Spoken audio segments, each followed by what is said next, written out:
Yeah.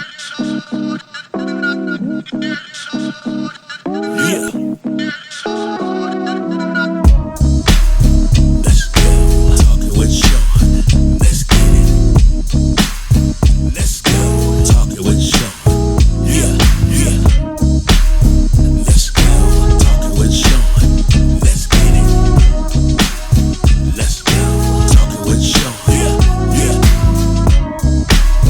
Let's go. Talking with Shawn. Let's get it. Let's go. Talking with Shawn. Yeah, yeah, yeah. Let's go. Talking with Shawn. Let's get it. Please hit that subscribe and like button to my new Let's channel. go. Talking with Shawn. Yeah, yeah, yeah. Let's get a second, let a few more people come in. We're gonna have a great discussion today, y'all. Got some good topics I want to talk on. Gonna try to keep them kind of short because I want to talk about more than one thing today. It's a few things I want to talk about. So y'all just bear with me. First of all, how y'all doing today? I know the kids still out of school, out on break. That mean you not really don't get no breaks because even when the kids out on break, no school, I still gotta run my foundation, you know. The kids still call and say, Mr. Shawn, what we doing today? Mr. Shawn, let's go play basketball, or Mr. Shawn, let's go to the store. You know, whatever it is. I don't try to turn them down, you know what I mean? That's like financial, whatever. I don't try to turn them down. But thank y'all for coming in. Can y'all hear me? Can everybody hear me? Somebody give me a thumbs up if you can hear me good. Give me a thumbs up, a heart, or something if you can hear me good. We got a great topic today. First of all, I want to tell y'all God bless y'all and thank y'all everybody for coming in. Another episode of Talking with Shawn. And we're going to have a great discussion today, man. If you can hear me, send a hearts up or a thumbs up or something if you can hear me good. Thank you. Also, I want everybody to share this. If you can share this, Miss Gates, share this if y'all can. While I'm right here, share this for me. Got a great discussion, you know. I want to talk a few things, you know. A few things I want to discuss. I want to talk about, you know, this mirror race with, you know, Lori Lightfoot and Willie Wilson there. I want to talk about that. I want to talk about second chances going on in the world. I want to talk about the RICO case. There's a few things to talk about. I probably can't get to all of them, but we're going to get to a couple of them. What's up, Brother Finley? What's up to everybody that's on here? First, I want to start off by saying God bless y'all. Thank you for everybody for coming in, for watching me, everybody that supports me, everybody that support the House of Hope. Peace. I love y'all. Stay positive. I want to start off, man, because it's a few things, you know, that's really, you know, it irks me and get on my nerves, but I know I can't do nothing about it until I'm able to change laws or able to do something to fix it.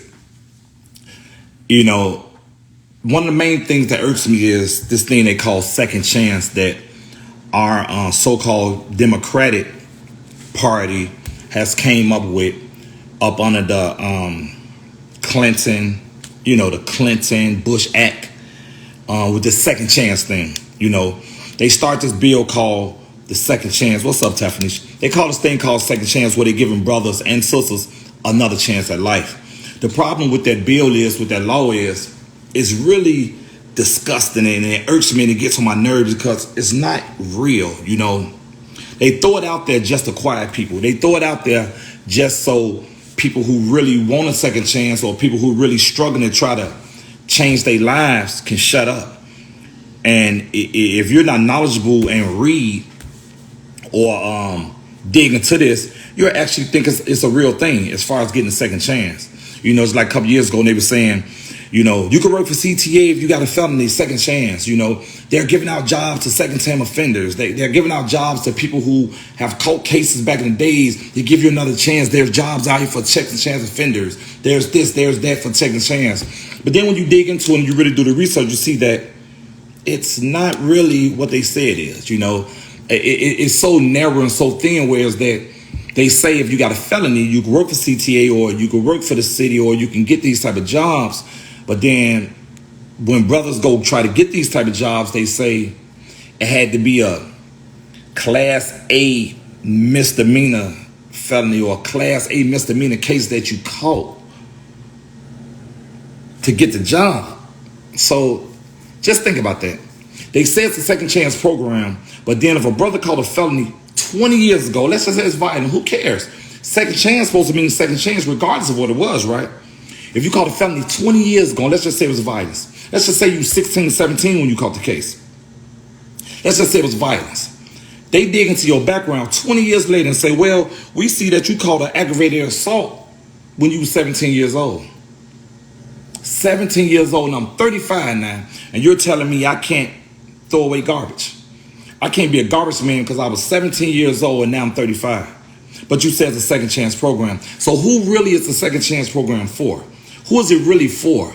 Is it for the privileged? Is it for the people that has enough money to get a lawyer and can seal their background, or they can hide things where you can't see it? Because it seems that people that don't have money or don't have the resources, when they put in and get their background squashed, it take years, or they put you at the bottom of the waiting list. But if you have resources, if you have money, you can go in and get your background sealed or squashed if you haven't been in trouble in so many years, and it'll go through like this. Trust me, I know people who did it.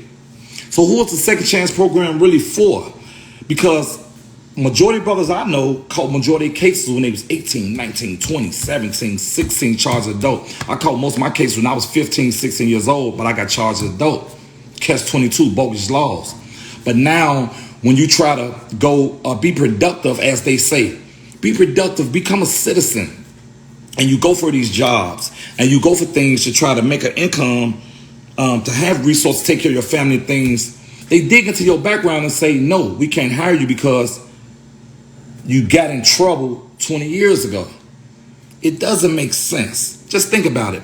But until we vote people into office that understand this and change these laws, we're going to be stay caught up on these racist, huck-a-buck, slavery laws. Because that's what it is.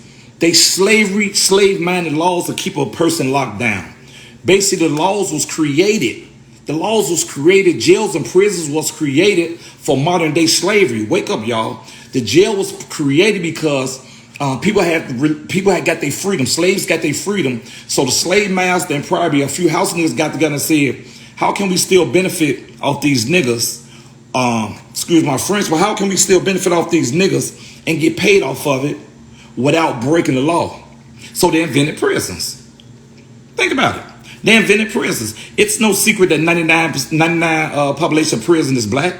It's no secret that 99% of people in the county jail is black. Think about it. Are you telling me that Caucasian young men don't commit crimes? You're telling me that Hispanic young men don't commit crimes? Think about it. But if you go in the county right now, 75% of the county jail is black. Probably 90% of prisons are black.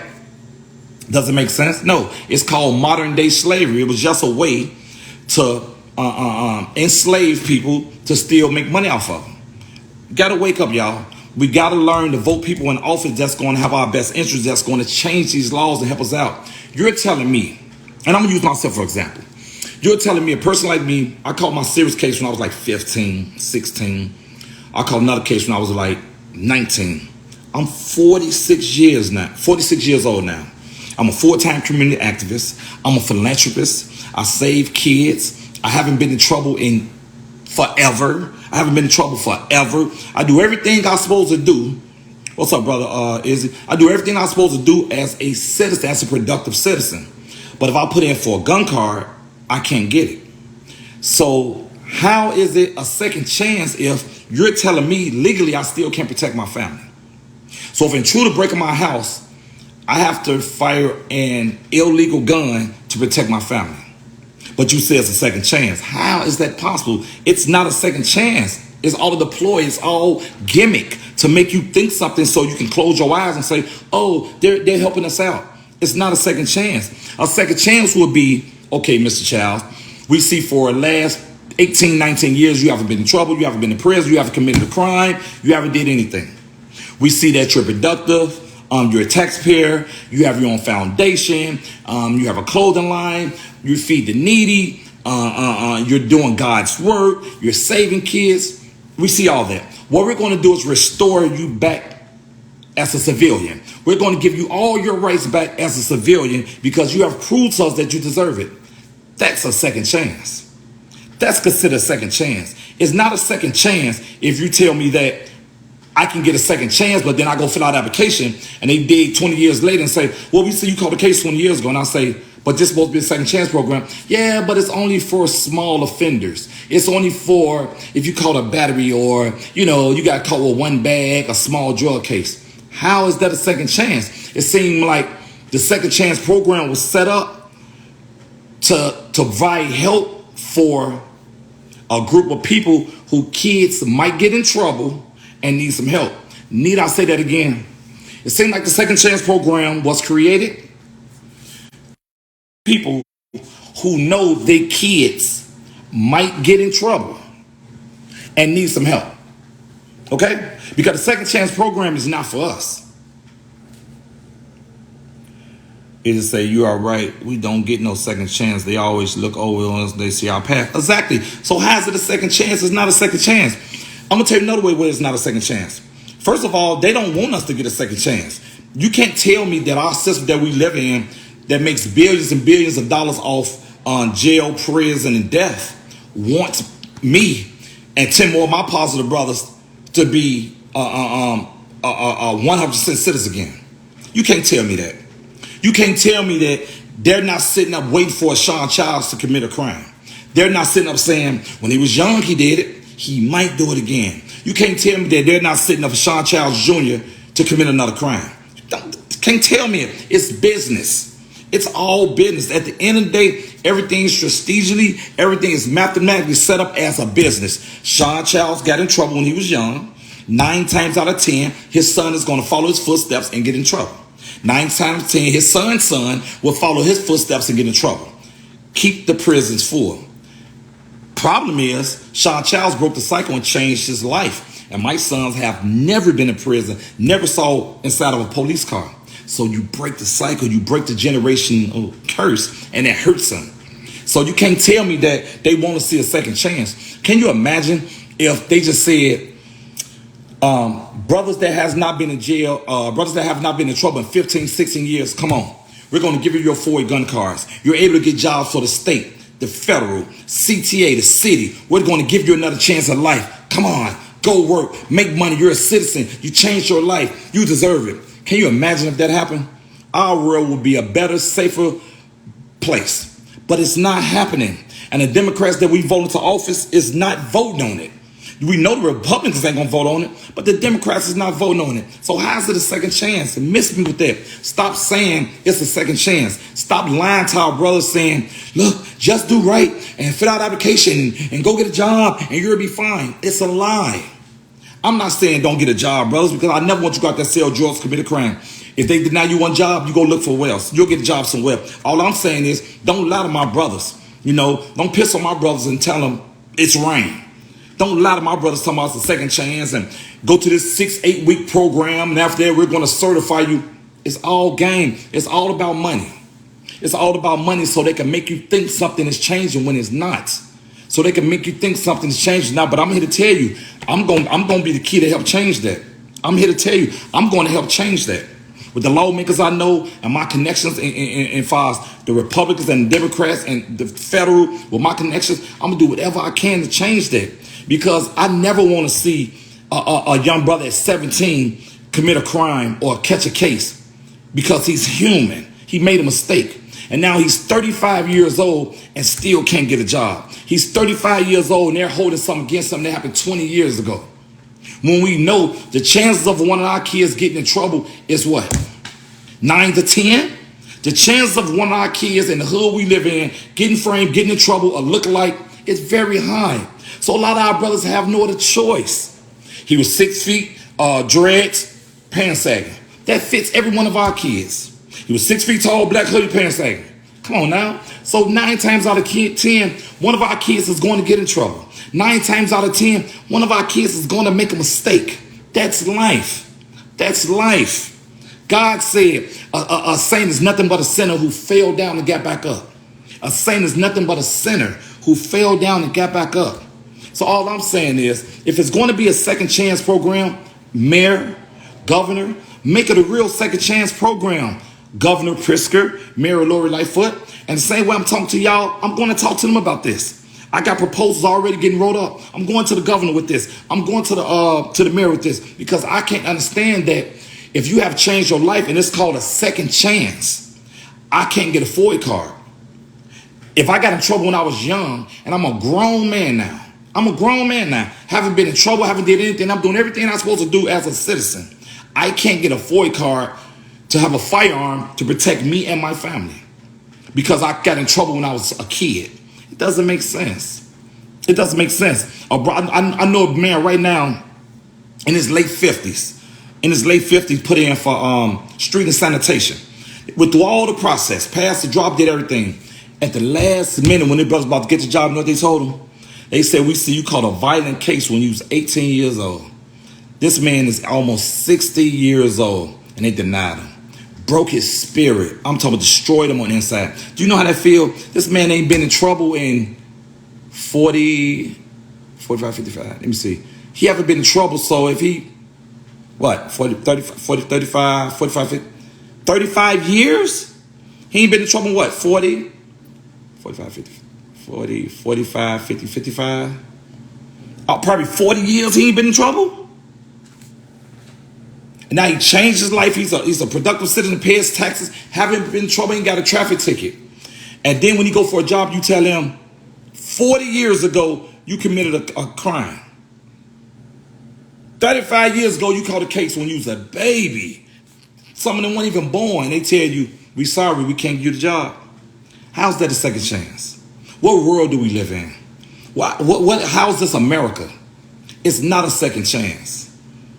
People like us don't get second chance. We have to make our second chance. We have to take our second chance, and we have to show them that this is what we want and this is what we're going to have to be. And until we come together as a whole collectively and start voting people in office and getting people that understand our world, understand that, yes, we made a mistake when we was young. Yes, we're going to make a mistake. Yes, we made a mistake, but we paid our mistake. We changed our lives. We paid our debt to society. And now we just want another chance. People with money, privileged people, Caucasian people, and other people that have money, they get their second chance because they're able to pay lawyers and pay other systematically things that hide their background. And they get their background sealed, and they get it hid, and you never know. And you never know. You be like, didn't he go to prison, or wasn't I in prison with him? But they get the background squashed, sealed, and tucked away, and you never know. And they become CEOs. They start working for not CEOs, but they start working for big law firms and big companies and things like that. You never know. It's all bull, man. You got to do the research and understand what's going on. Listen, let me say one thing about this.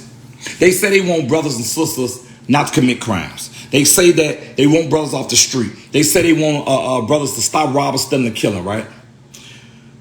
I saw at least 7 Amazons is about to open up in Chicago right now. Amazons is one not even 2 miles away from my house right now on Division, and call off one of them. Amazon about to open. Let me ask y'all this: how hard would it be for the owner of Amazon to say, I'm about to create an Amazon felony center, or however you want to word it, an Amazon center for felonies only?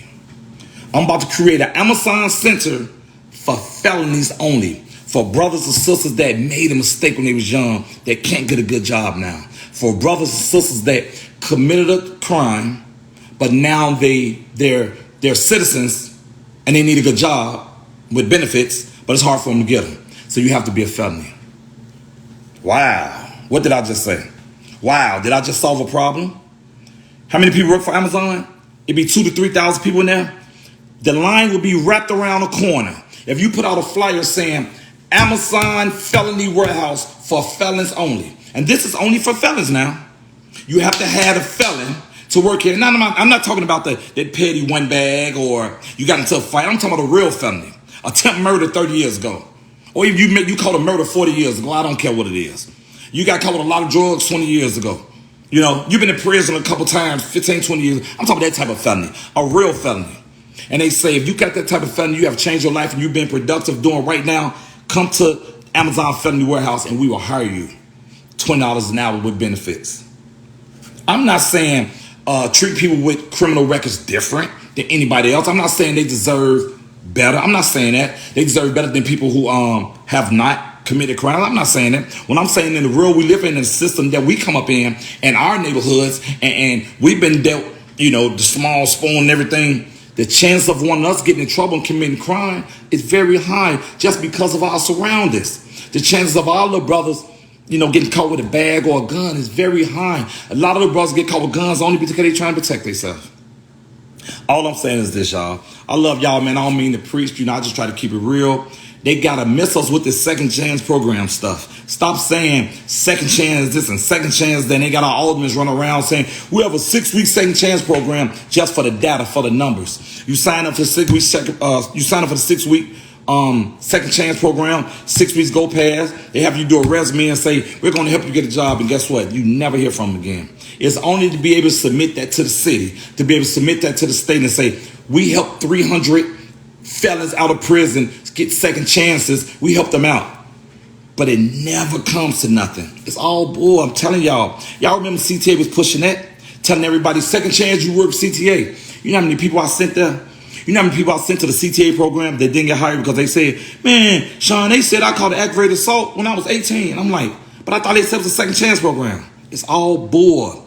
Because they know if they start giving people that look like me second chances, things would change. The world would change.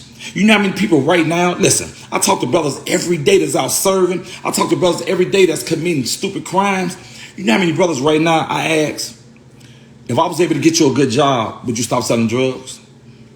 You know how they look at me, they be like, yes. If I was able to get you a good job, would you get off this corner? Yes.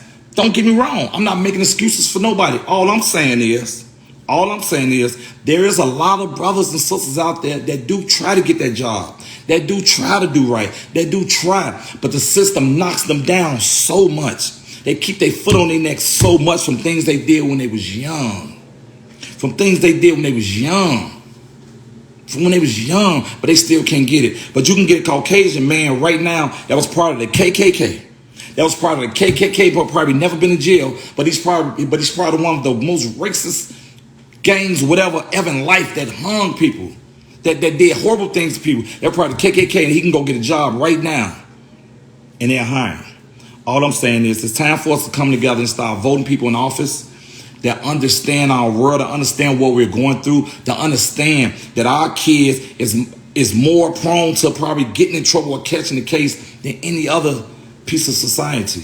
It's just the world we live in. If you call it a second chance, let it be a second chance. If it's going to be a second chance program, make it a real second chance program. Don't tell me at 46 years old, I still can't have a legal firearm when I have changed my life. I'm doing better than most people that haven't even never been in jail.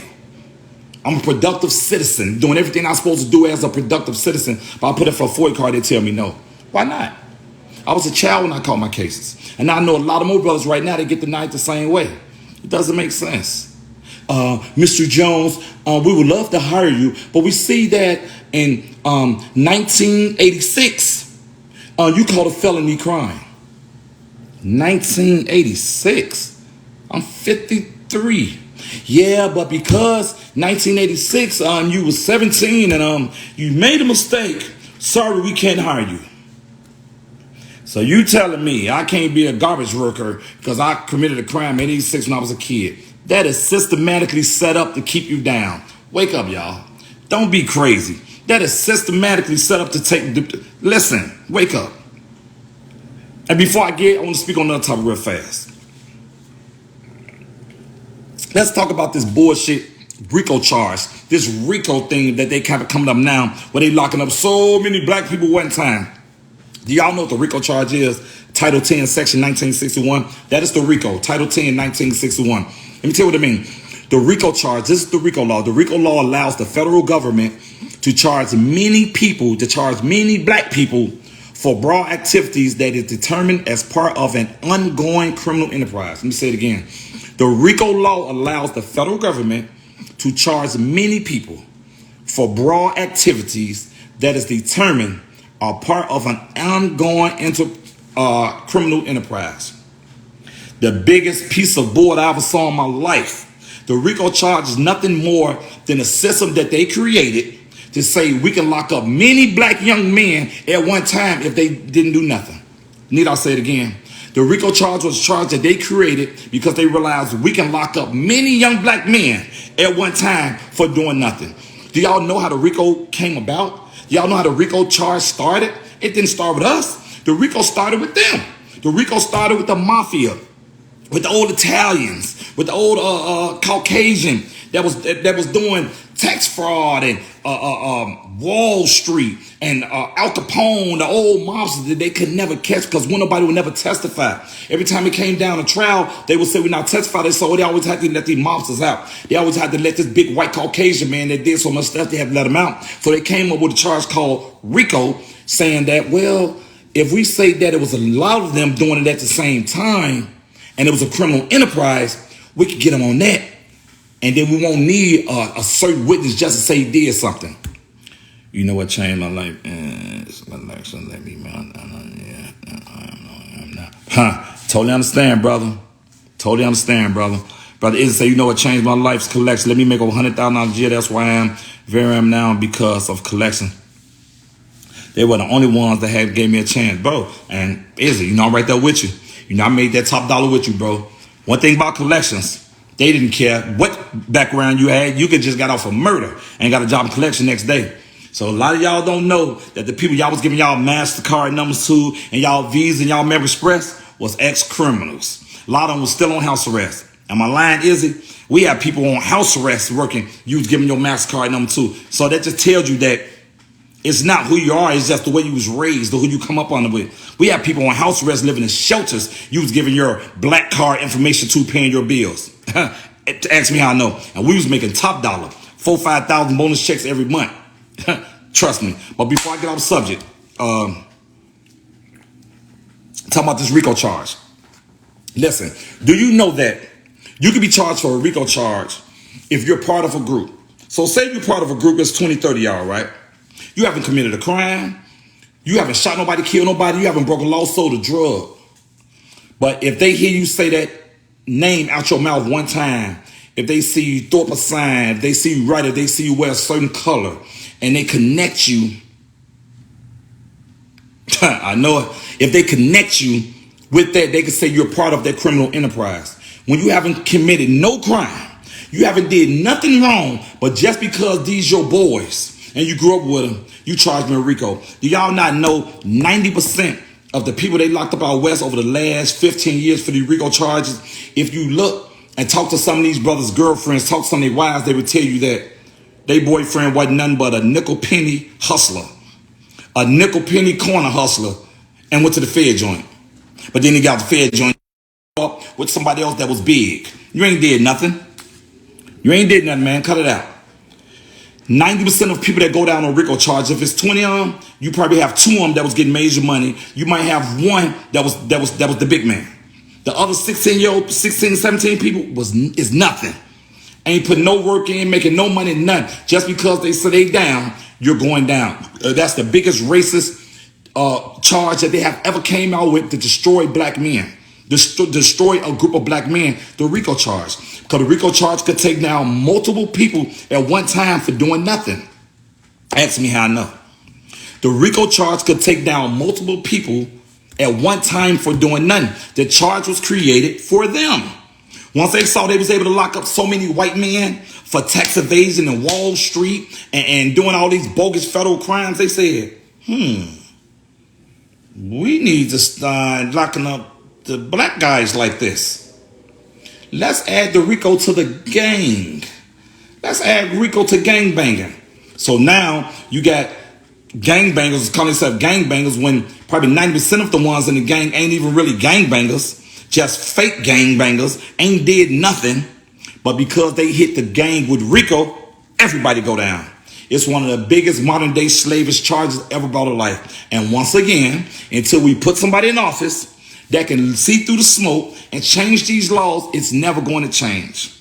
It's never going to change. Y'all can't tell me that a lot of brothers that got locked up out west on these RICO stings, and I know people right now that got locked up in my old neighborhood on RICO stings, and you be like, Fed joint? What in the Fed joint for? He was selling a bag a day. Fed joint, he was penny hustling.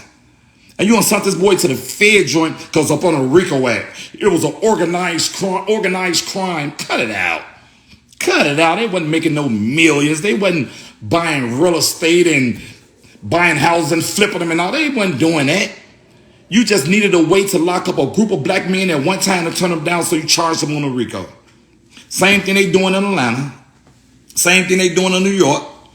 Targeting rappers, saying, okay, this rapper is a big gangbanger, and I'm going to lock up all the other rappers up under him. I'm going to lock up everybody on his crew and say they big heavies. No, they not. Stop it. It's just a way to grab a group of black men and lock them all up, get them off the street at one time. It's one of the bogus, most modern day charges ever about. Look up the RICO charge and you'll see what I'm talking about. Look up the RICO charge and see what I'm talking about. You can have on a color.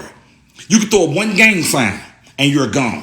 You don't never have to commit a crime, sell a drug, do nothing. You're gone. So let me ask you this. Why is it that the RICO charge can contain everybody else but not them?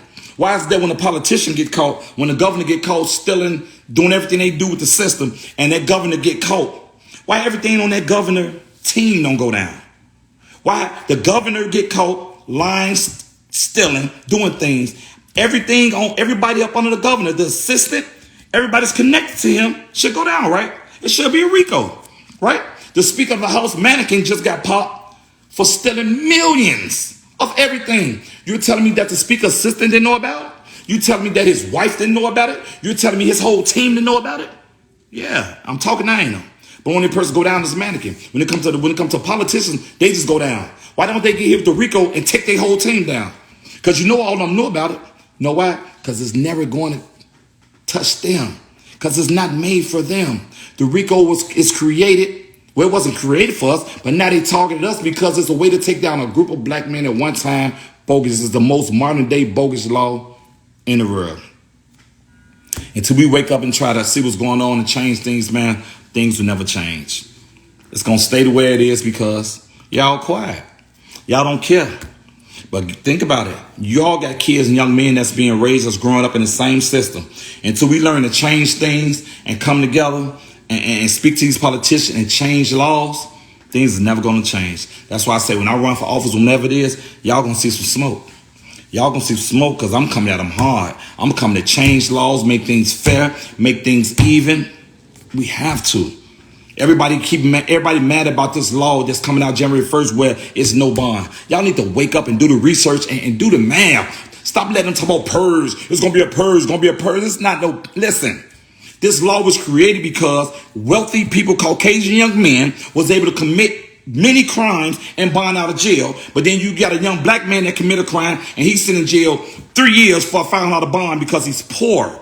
That's why this law was created. A black boy commit a crime. He's sitting in jail, lose his job, his woman, everything for 6 months for filing out a bond because he's poor. But that Caucasian boy who got generational wealth, he catch a case, he bond right out. Black boy catch a 10 murder, sit in jail 2 years. White boy catch a 10 murder, bond right out. Generational wealth, we will never be able to match them. We'll never have money like them. They're always going to have generational wealth of money like that because they made the money off the backs of slaves. So they always going to have the money. So how do we bridge that gap? How do we make it even? We start a law saying no bail. No bail. So now if a young black man or a young Hispanic kid get caught with something minor, let him out so he can keep his job, so he can fight his case. You're innocent until proven guilty. You're innocent until proven guilty. Majority of these young men that's being locked up for these bogus crimes, listen, I'm not talking about the ones who commit serious crime. I'm talking about these bogus crimes. They sit in jail 2 years for a case that don't even carry 2 years. They're sitting in jail longer than the case carry. Why? Just to make money off of them. It's like $200 a day to sit in jail. Come on, y'all. I ain't trying to preach. I'm just trying to keep it church. They done sit in jail 2 years or been on house arrest 2 years. So then when the crime is over, they go to court and they lawyer, the public defender say, well, Your Honor, my client been on house arrest 2.5 years. The case only carried 4. He's willing to plead guilty, time considered served. It's all bull. But guess what? If he had the finance, he had the resource, he could have bonded out and been free like they do. So the only way to bridge that gap and make things even, you have to start at no bail. You have to start at no bail. So everybody make things even. It's not perfect, but guess what? It's better than nothing. So that also means now when that Caucasian man, that family got all that money, Listen, that Caucasian boy whose grandmother rich, great grandmother sitting on millions, when he catch that attempt murder or that heinous crime, mom and daddy can't come and save him now. Now y'all see what I'm talking about? Mommy and daddy can't come and save him now because he have a serious case. So now they say your bond is $1 million. Granny go put up the mansion, the condo and everything. Guess what? No, Granny, it's a no bond. Your baby have to go to jail like everybody else. Your baby have to eat the nasty food like everybody else. Your baby got to go through the trial tribulation like everybody else. No, your baby can't go home and finish his life. Y'all get it now? Same way that young poor black boy have to be guilty to prove an innocent, sitting there for a stupid charge. Same way your baby got to do now. So wake up, y'all. Wake up and do the math and do research, man. Do the research before y'all start talking. I love y'all, man. I just like talking to y'all. Please share this. You know, once again, the RICO Title 19, Section 1961, one of the most bogus charges in the world. Second chance. If you're going to give us a second chance, give us a second chance. I know girls right now that caught cases 20 years ago that still can't do certain things because they was kids when they caught it, but they said it's a second chance. They don't want to give us a second chance, y'all, because they know if they start giving people really second chances, the world is going to change, life is going to change, crime is going to go down, and things is going to get better. And they don't want that. They want to keep their foot on our neck because they want to say, we know one day he might commit another crime, and we're going to use his background against him. Am I talking too much? Am I talking too much? They want to say he might commit a crime one more time, and we're going to use his background against him from 20 years ago and put him away. So why give us a second chance? Only person who gets a second chance is the privileged and the people who really, the connected. But hopefully y'all support me. Hopefully we come together and we'll start putting people in office that really understands us and loves us and being honest. Because if you're going to give us a second chance, give us a real second chance. Give us a real second chance, Why not? We deserve it. We deserve it. Everything we have went through. I love y'all, man. As always, another episode of Talking with Shawn. Make sure y'all go on my page, man. I see a lot of people that's on here haven't subscribed to my channel. I don't get it. Miss Peppers, Cuz, who else on here? Miss Gordon, Portia, all y'all on here watching me. Go to my page, man. Talking with Shawn. Talking with Shawn and subscribe. Like and comment. I need y'all, man. I need y'all.